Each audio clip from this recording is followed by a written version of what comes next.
ರಾಜ್ಯದ ಶಾಲಾ ಕಾಲೇಜುಗಳಲ್ಲಿ ಹಿಜಾಬ್ ಧರಿಸಲು ಅನುಮತಿ, ಇತರೆ ಧಾರ್ಮಿಕ ವಸ್ತ್ರಕ್ಕೂ ಅವಕಾಶ. ಸಚಿವ ಮಧು ಬಂಗಾರಪ್ಪ ಘೋಷಣೆ.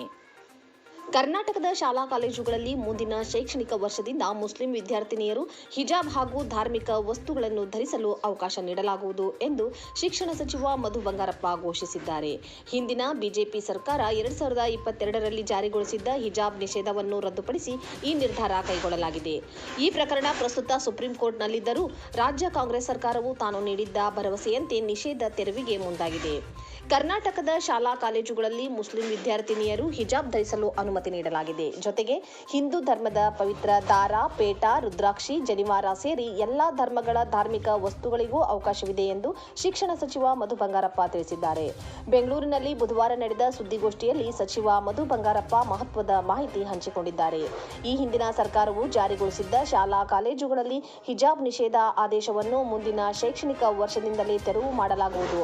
ಮುಸ್ಲಿಂ ಸಮುದಾಯದ ಬೇಡಿಕೆಯಂತೆ ಈ ನಿರ್ಧಾರ ತೆಗೆದುಕೊಳ್ಳಲಾಗಿದೆ ಎಂದು ಸಚಿವರು ಹೇಳಿದ್ದಾರೆ.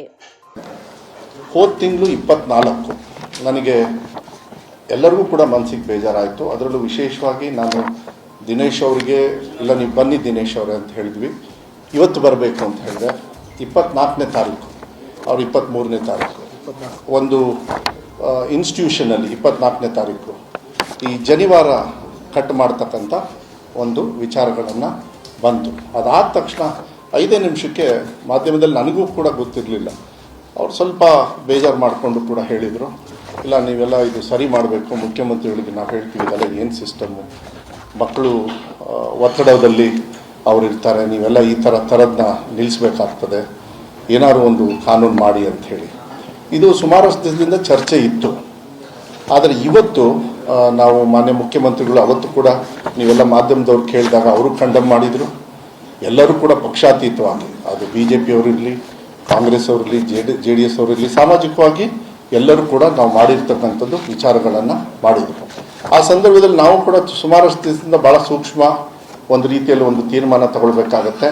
ಒಂದು ನಿಮಗೆ ಹೇಳಲಿಕ್ಕೆ ಇಷ್ಟಪಡ್ತೀನಿ, ಈ ಆರ್ಡರು ಇದನ್ನು ಪ್ಯೂರಾಗಿ ಮಕ್ಕಳ ಹಿತದೃಷ್ಟಿಯಿಂದ, ನಾನು ನಿಮಗೆ ಗೊತ್ತಿದೆ ಯಾವಾಗ ಪಠ್ಯಪುಸ್ತಕ ಪರಿಷ್ಕರಣೆ ಮಾಡಿದ್ವಿ ಅದನ್ನು ಅವತ್ತೇ ನಾನು ಹೇಳಿದೆ. ಇದು ಯಾರೋ ಪಕ್ಷದ ವಿರುದ್ಧವಾಗಲಿ, ಇದು ವಿಧಾನಸೌಧದ ಒಳಗೂ ಕೂಡ ನಾನು ಹೇಳಿದ್ದೀನಿ, ಯಾರೋ ಪಕ್ಷದ ಪರವಾಗಲ್ಲ, ನಮ್ಮ ಕಾಂಗ್ರೆಸ್ ಪಕ್ಷದ ಪರವಾಗಿ ಇಲ್ಲ BJP ಅವ್ರ ವಿರುದ್ಧವಾಗಲ್ಲ, ಯಾವುದೇ ಪಕ್ಷದ ಒಂದಿದ್ರಲ್ಲ. In the interest of childrens ನಾವು ಏನೇ ತೀರ್ಮಾನ ಮಾಡಿದ್ರೂ, ಸೆಕೆಂಡ್ ಎಕ್ಸಾಮ್ ಇರ್ಬೋದು, ವೆಬ್ ಕಾಸ್ಟಿಂಗ್ ಇರ್ಬೋದು, ಯಾಕೆ ನಾವೇನೇನು ವಿಚಾರಗಳು ತಪ್ಪು ಅನುಭವದ ಮೇಲೆ ನಾವು ಮಾಡ್ತಾ ಹೋಗ್ತೀವಿ. ಇವತ್ತು ನಾವು ಈ ಯಾವುದಾದ್ರು ಸಾಂಪ್ರದಾಯಿಕವಾಗಿ ಯಾವುದು ನಾವು ಪ್ರಾಕ್ಟೀಸ್ ಮಾಡ್ಕೊಂಬರ್ತೀವಿ ಧಾರ್ಮಿಕವಾಗಿ, ಅದು ವಿಶೇಷವಾಗಿ ಜನಿವಾರ ಹಾಕ್ಕೊಳ್ಳೋದಿರಲಿ, ಶಿವದಾರ ಹಾಕ್ಕೊಳ್ತಾರೆ, ಕೆಲವರು ಪೇಟ ಹಾಕ್ಕೋತಾರೆ, ಕೆಲವರು ನಮ್ಮ ಉತ್ತರ ಕರ್ನಾಟಕದೊಳಗೆ ಹೆಣ್ಣುಮಕ್ಕಳು ಏನು ಇದನ್ನು ಹಾಕ್ತಾರೆ, ಏನು ಜೈನ್ ಸಮಾಜದಲ್ಲೂ ಕೂಡ ಸಾರಿನ ಹಾಕ್ತಕ್ಕಂಥದ್ದು, ಹಿಜಾಬ್ ಇರ್ಬೋದು, ಎಲ್ಲದೂ ಕೂಡ ಸ್ಕಾರ್ಫ್ ಹಾಕ್ತಾರೆ, ಕ್ರಿಶ್ಚಿಯನ್ಸು ಕೆಲವರು ಸ್ಕಾರ್ಫ್ ಹಾಕ್ತಾರೆ. ಇದೆಲ್ಲದೂ ಕೂಡ ಅವರ ಧಾರ್ಮಿಕವಾಗಿ ಏನೇನು ಅಲೌಡ್ ಇದೆ ಅದನ್ನು ಒಂದು ಗೌರ್ಮೆಂಟ್ ಆರ್ಡ್ರಲ್ಲಿ ಕರೆಕ್ಟಾಗಿ ಸ್ಪೆಸಿಫೈ ಮಾಡಿ ನಾವು ಶಿಕ್ಷಣ ಇಲಾಖೆಯಿಂದ 12ನೇ ಕ್ಲಾಸ್ವರೆಗೂ ನಮ್ಮ ಶಿಕ್ಷಣ ಇಲಾಖೆಯಲ್ಲಿ ಏನೇನು ಶಾಲೆಗಳಿದ್ದಾವೆ ಯಾವುದೇ ಥರದ ತೊಂದರೆ ಆಗಬಾರ್ದು, ಮಕ್ಕಳಿಗೆ ಕರೆಕ್ಟಾಗಿ ಕ್ಲಾರಿಟಿ ಇರಬೇಕು. ಅದನ್ನು ಭಾಳ ಮುಖ್ಯವಾಗಿ ಮಾನ್ಯ ಮುಖ್ಯಮಂತ್ರಿಗಳು ಹೇಳಿದ್ದು ಶೈಕ್ಷಣಿಕ ವರ್ಷ ಶುರುವಾಗಷ್ಟಿಗೆ ಇದೆಲ್ಲದೂ ಕೂಡ ಬರಬೇಕು ಅಂದರು. ಇದನ್ನು ನಾನು ಸುಮಾರು ಒಂದು 10-15 ಮೀಟಿಂಗ್ಸ್ನ ಮಾನ್ಯ ಮುಖ್ಯಮಂತ್ರಿಗಳ ಜೊತೆಗೆ ಒಂದು 5-6 ಮೀಟಿಂಗ್ಸು, ಯಾಕಂದರೆ ಕ್ಲಾರಿಟಿ ಇರಬೇಕು, ಯಾರಿಗೂ ಮನಸ್ಸಿಗೆ ನೋವು ಮಾಡ್ಬೋದು. ನಿಜವಾಗ್ಲೂ ನೋಡಿ, ಯಾವುದೇ ಒಂದು ಮಗು ಒತ್ತಡದ ಮೇಲೆ ಶಾಲೆಗೆ ಹೋಗುತ್ತೆ ಅಂತ ಹೇಳಿದರೆ ಅದರಂಥ ದುರಂತ ಅದು ಭಾಳ ತಪ್ಪಾಗ್ತದೆ. ಬಾಬಾ ಸಾಹೇಬ್ ಅಂಬೇಡ್ಕರಲ್ಲಿ ನಾನು ಇಲಾಖೆನ ವಹಿಸ್ಕೊಂಡ್ಮೇಲೆ ಸೆಪ್ಟೆಂಬರ್ 5ನೇ ತಾರೀಕು ಈಗಲೂ ಕೂಡ ನನಗೆ ನೆನಪಿದೆ. ಯಾಕೆಂದರೆ ಇದೆಲ್ಲ ಮಾಡ್ಬೇಕಾದ್ರೆ ಕಣ್ಣಲ್ಲಿ ನೀರು ಬರ್ತದೆ. ಏನು ಅಂತ ಹೇಳಿದರೆ ಸಂವಿಧಾನ ಓದಿಸ್ತಕ್ಕಂಥ ಒಂದು ಕೆಲಸ ನನಗೆ ಓದಿಸ್ಲಿಲ್ಲ, ನನಗೆ ಗೊತ್ತಿಲ್ಲ ದಿನೇಶ್ ಅವರಿಗೆ ಆ ಟೈಮಲ್ಲಿ ಓದಿಸಿದ್ರ, ರಿಜ್ವಾನ್ ಅವ್ರಿಗೆ ಓದಿಸಿದ್ರೆ ನನಗೆ ಗೊತ್ತಿಲ್ಲ ನನಗೆ. ಆದರೆ ನಮ್ಮ ಮಕ್ಕಳಿಗೆ ದೇಶದ ಒಂದು ಪ್ರೀತಿ ಬರಬೇಕು. ಅದು ಜಾತಿ ಧರ್ಮದಕ್ಕಿಂತ ಭಾಳ ದೊಡ್ಡದೇನು ಅಂಥೇಳಿ ದೇಶದಲ್ಲಿ ನಾವು ಜಾತಿವಾರು ಡಿವೈಡ್ ಆಗಿದೆ, ಫೆಡ್ರಲಲ್ಲಿ ಭಾಷೆವಾರು ಡಿವೈಡ್ ಆಗಿದೆ. ಎಲ್ಲ ಜಾತಿ ವರ್ಗದವರು ಕೂಡ ಭಾಳ ಸಂತೋಷವಾಗಿದ್ದೀವಿ. ಅದೇ ನಮ್ಮ ಸಂವಿಧಾನದ ಪೀಠಿಕೆಯಲ್ಲೂ ಕೂಡ ಹೇಳ್ತದೆ. ಮಕ್ಕಳು ದಿನ ನಾವು ಫಸ್ಟ್ ಗೌರ್ಮೆಂಟ್ ಆರ್ಡರ್ ಮಾಡಿದ್ವಿ, ಎಲ್ಲ ಶಾಲೆಯಲ್ಲೂ ಕೂಡ ನಮ್ಮ ದೇಶದ ಒಂದು ಗೌರವ ಕೊಡಬೇಕು, ಅದನ್ನು ನಾವು ಮಾಡಿದ್ದೀವಿ. ಮತ್ತು ವಿಧಾನಸಭೆಯಲ್ಲಿ ನಾವು ಮಾರಲ್ ಸೈನ್ಸ್, ನೀತಿ ವಿಜ್ಞಾನ, ಈಗ ನಾವು ಫ್ರೀಯಾಗಿ ಬುಕ್ಸು ಕೊಡ್ತಾ ಇದ್ದೀವಿ ನೋಡಿ. ಅಲ್ಲೊಂದು ಚೇರ್ ಹಾಕಿ ಬನ್ನಿ ಅಮ್ಮ, ಇಲ್ಲೇ ಬನ್ನಿ ಪ್ಲೀಸ್ ಅಮ್ಮ, ಈ ಕಡೆ ಬನ್ನಿ.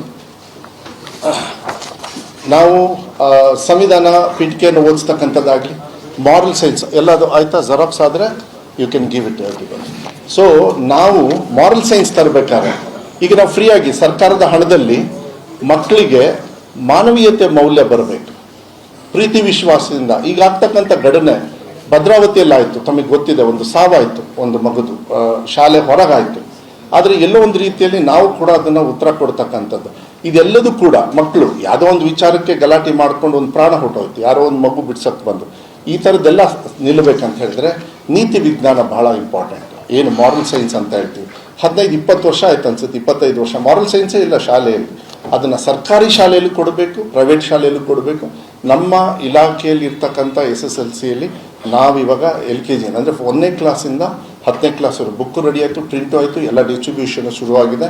ಅದರೊಳಗೆ ಒಳ್ಳೆ ರೀತಿಯಲ್ಲಿ ನೀತಿ ವಿಜ್ಞಾನನ ಕೊಡ್ತಕ್ಕಂಥದ್ದು. ಇವತ್ತು ನಾವು ನಿಮಗೆ ಒಂದು ಡ್ರಾಫ್ಟನ್ನು ಈಗ ಜೆರಾಕ್ಸ್ ಆಗ್ತಾ ಇದೆ, ಅದನ್ನು ನಾವು ನಿಮಗೆ ಕೊಡ್ತೀವಿ. ಇದನ್ನು ಈ ವರ್ಷದಿಂದಲೇ ನಾವು ಈ ಕಾನೂನನ್ನು ತರ್ತಕ್ಕಂಥದ್ದು. So there is a dress code ಅಂತ ಹೇಳೋದಿಲ್ಲ, ಸಾಂಪ್ರದಾಯಿಕ ವ್ಯವಸ್ಥೆಯಲ್ಲಿ ಯಾವ ರೀತಿ ಇರಬೇಕು, ಯಾವ ರೀತಿ ಮಕ್ಕಳು ಶಾಲೆಗೆ ಹೋಗಬೇಕು ಅಂಥೇಳಿ ಅವ್ರ ರೆಗ್ಯುಲರ್ ಯೂನಿಫಾರ್ಮ್ ಜೊತೆಗೆ ಇದು ಭಾಳ ಒಳ್ಳೆ ರೀತಿಯಲ್ಲಿ ಪ್ರಿಸ್ಕ್ರೈಬ್ ಆಗಿದೆ. ಇದು ಮಾನ್ಯ ಮುಖ್ಯಮಂತ್ರಿಗಳು ಕೂಡ ಭಾಳ ಪರ್ಸನಲ್ ಆಗಿ ನೋಡ್ಕೊಂಡು ಬಂದ್ದಾರೆ. ಅದಕ್ಕೆ ನಾನು